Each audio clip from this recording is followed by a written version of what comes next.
The lesson we're on today is going to be simulations. It's on page 51, so you'll need to make sure you put that on page 51 of your journal. And it's simulations, and this is lesson 5-4,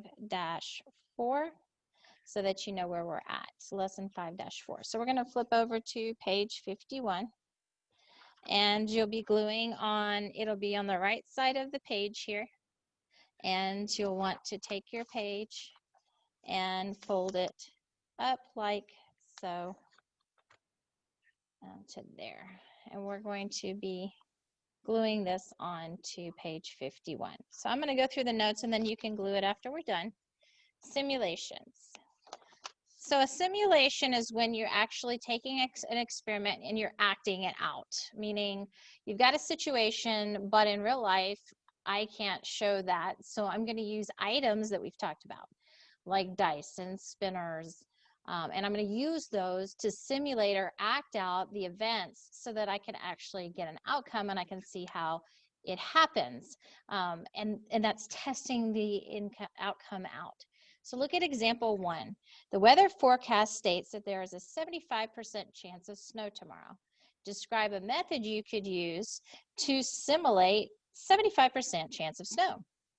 So 75% we know is a fraction of 75 over 100, or 3/4. And in that situation, I write 75% as a fraction in simplest form first. And since I know that it's got a denominator of 4, I think of items that I can use to simulate 4 possibilities. And that means 3 out of the 4 chances I should get whatever item I want and have it represent snow.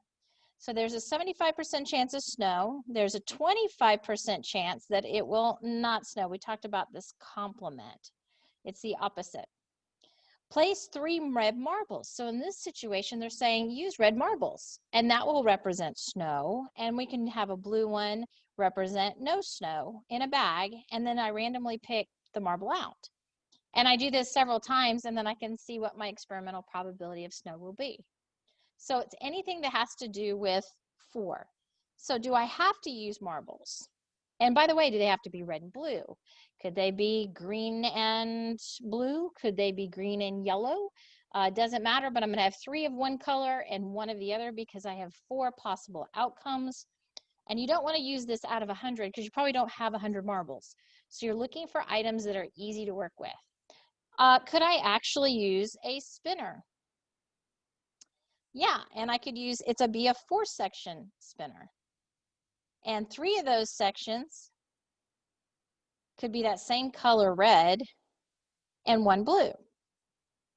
And I can spin a spinner and I can act out my experiment. And every time I get a red, that means it snows. Every time I get a blue, that means it doesn't snow. And I can experiment and see if I get my 3 out of 4 opportunities, or 75 out of 100. Remember, the more you simulate it, the higher chances it gets closer and closer to that actual 75%. So I could use a spinner. I could use pieces of paper, and we haven't talked about this. This is one that I used quite a bit when I was in college to simulate experiences. If you take pieces of paper and you make sure that they're same size, and again, you're going to have 4 pieces, and you can have 3 pieces that are red and 1 blue, and you put them in a hat or in a box or in something that you can't see through, and you pull them out one at a time, and you make sure you mix them and stir them every time. And doing pieces of paper could work. So we're talking about simulating, modeling the situation to see how the outcomes occur.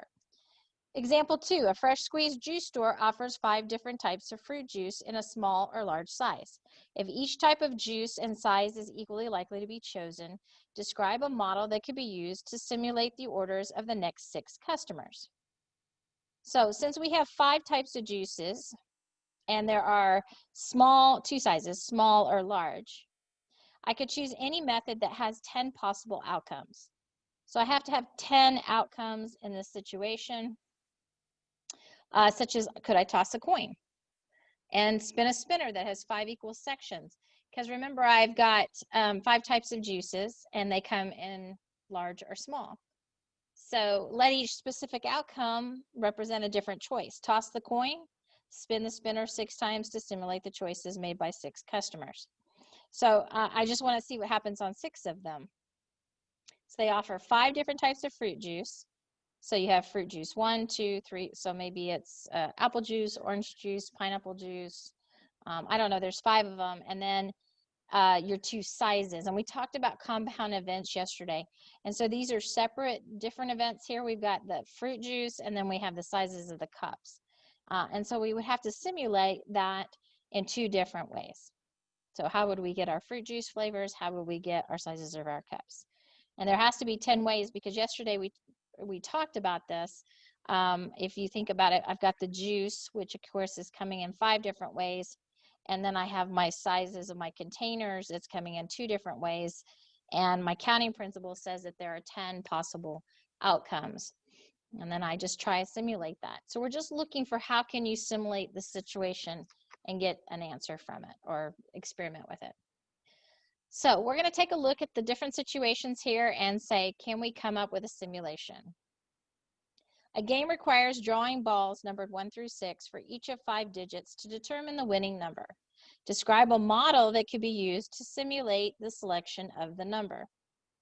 So it requires drawing balls numbered 1 through 6 for each of 5 digits to determine the winning number. Describe a model that could be used to simulate the selection of the number. Okay, so we've got 1 through 6. And again, you're drawing balls. If you don't have balls, what could you use? Could you use anything that has 6 sides on it? Could I use a number cube?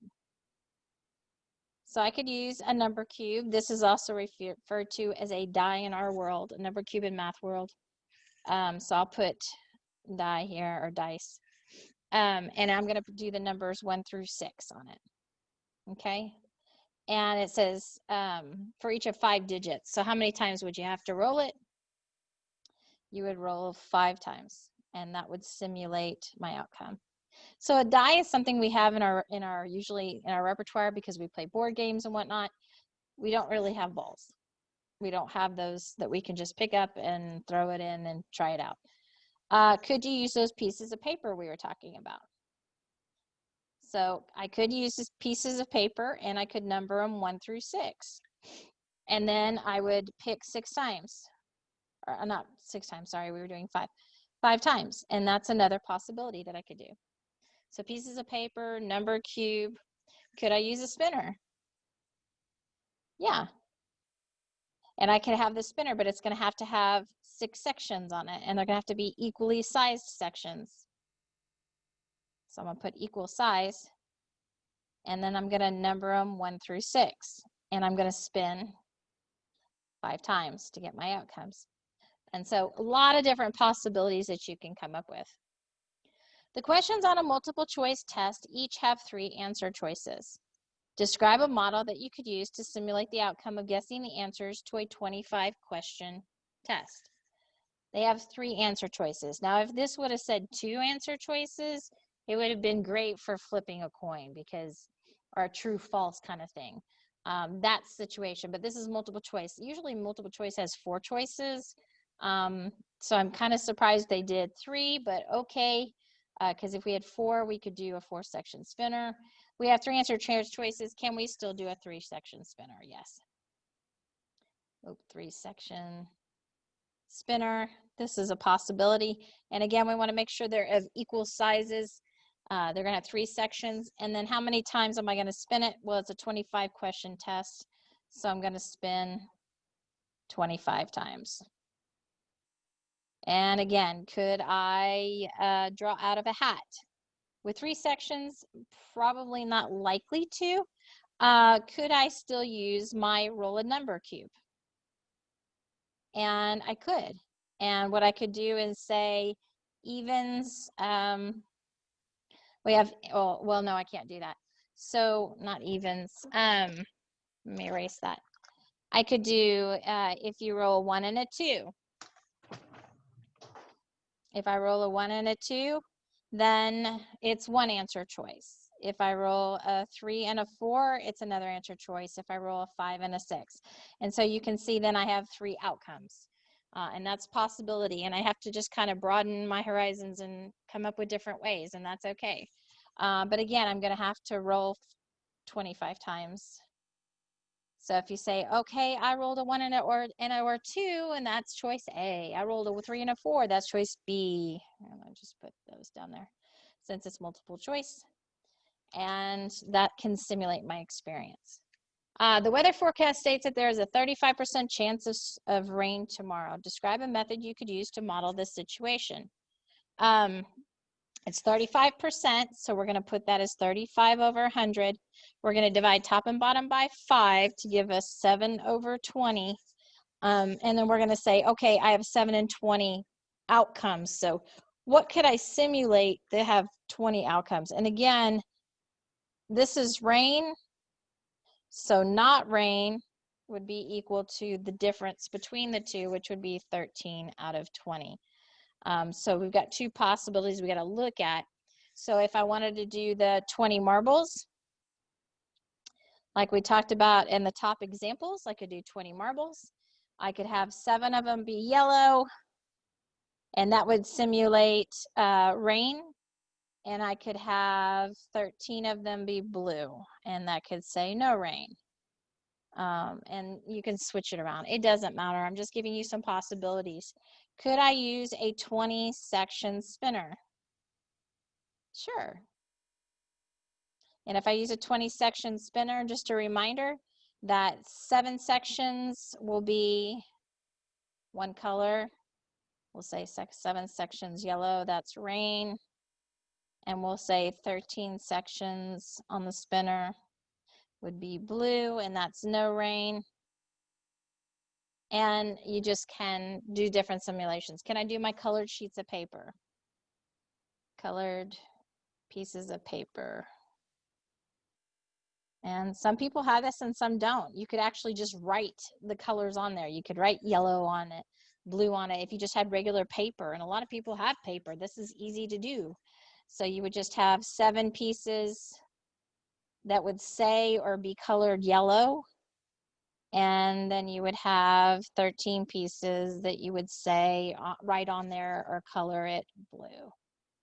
Okay, so all you're doing on this is coming up with different ways that you can simulate the situation and try it out and see an experiment to see if you can get the outcomes to come to the probability that you're working with. And that's it for our lesson for today. Make sure you glue this on the right page, which is page, just lost my train of thought, 51. So be page 51. We'll see you next time.